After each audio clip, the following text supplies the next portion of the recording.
Pwede naman po. Ayusin ko lang. Ano? Pero yung importante. Ay na!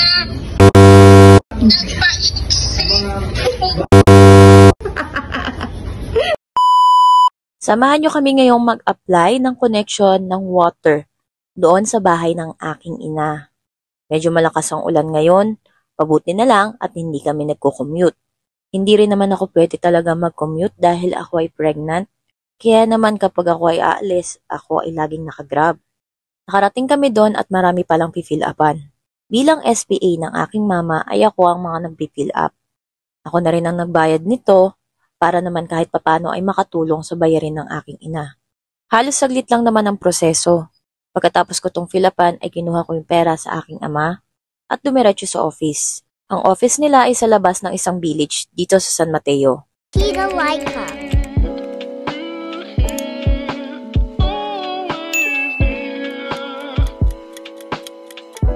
Pagkatapos namin doon ay naisipan ng aking ama na pumunta sa Fabi's Salon para kami ay magpamper. Ako ay naisipan ko magpagupit. Ngayon lang ako magpapagupit ng ganito kaiksi. Ito yung first time ko magpagupit ng boy cut. Siguro ito rin yung perks ko na nasa malayo si mama dahil kung nandito siya sa tabi ko, panigurado hindi niya ako papayagan na magpagupit ng napakaiksi. At yung nasa image na yon, iyon ang binilugan ng aking asawa dahil hiningi ko rin ang kanyang opinyon. Marami akong pinakita sa kanyang gupit na gusto ko. Ang iba doon ay naka-undercut or parang gupit ng pangpulis or pangsundalo. At ito namang nagugupit sa akin ay medyo kinakabahan nga ng araw na yon. Iyan din ang nagkulay sa akin at nagayos ng aking buhok kapag busy si Kuya Ricky. Habang ang aking ama ay nagpa-puts pa at magpapa-pedicure at manicure. Medyo kabado ng 20 dyan si Kuya. Mayat-maya niya ako tinatanong kung sure na ba ito at tinatanong niya rin ako baka daw mamaya ay maiyak ako. May mga iba kasing mga babae na naiiyak kapag maiksi ang kanilang buhok. Ako kasi gusto ko pa noon pa na itry yung ganitong gupit. Gusto ko malaman ko ano magiging itsura ko kapag napagupit ako ng ganito. Hindi rin naman ako pwedeng magpariban dahil sa chemical at bawal ito sa baby. Hindi naman bawal magpagupit ang buntis, diba? Tutubo din naman ang aking buhok. Siguro pagkapanganak ko ay mahaba na ito. At ito na ang aking final look. Sabi ni Kuya ang tawag daw dito ay pixie cut. Hindi ko kasi alam yung tawag, pinakita ko lang sa kanya yung picture na paggagayahan niya. Satisfied naman ako sa result at laking gulat din talaga ng papa ko na nagpagupit ako ng ganito. Nagmukha daw akong lalaki. Sabi ko nga edi kamukha mo na ako. At ito naman ang look kapag sa likodan. Hindi naman siya ganun kaiksi. At pagkatapos naman nun ay tinawagan ko ang aking ina. Pwede naman po. Ayusin ko lang. Ano?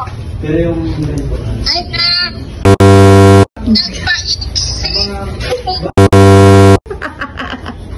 Sabi ko na nga ba, wala kang sasabihin maganda eh. Bakit? At nagtikupit kita na!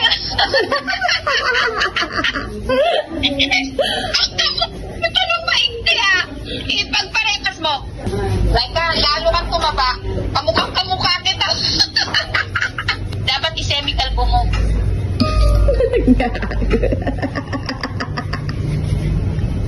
Wala ka naman puklat sa ulo eh. Susunod, kalbo naman, try ko. At nagpa-foots pa at pedicure din po ako. Ako kapag napapa-pedicure ay hindi ako nagpapalagay ng cutics. Kita niya naman ang paa ng aking ama. Parehas na parehas ng paa ko. At ang kagandahan dito may pa-free massage. Ito talaga yung best part dyan. So tumatanggap po ang Fabi's Salon ng cash and of course ng online payment like GCash. After naman yan ay nag-shutdown ng aking cellphone kaya wala kaming choice kundi mag-tricycle pa uwi. And that's all for today's video. Nagustuhan ko naman kung ano ang results ng aking pixie cut or boy cut. Kaya naman sa mga gusto rin magpa-boy cut, baka ito na ang sign nyo. Thanks for watching. Share. Don't forget to like, comment, and subscribe. See you next vlog.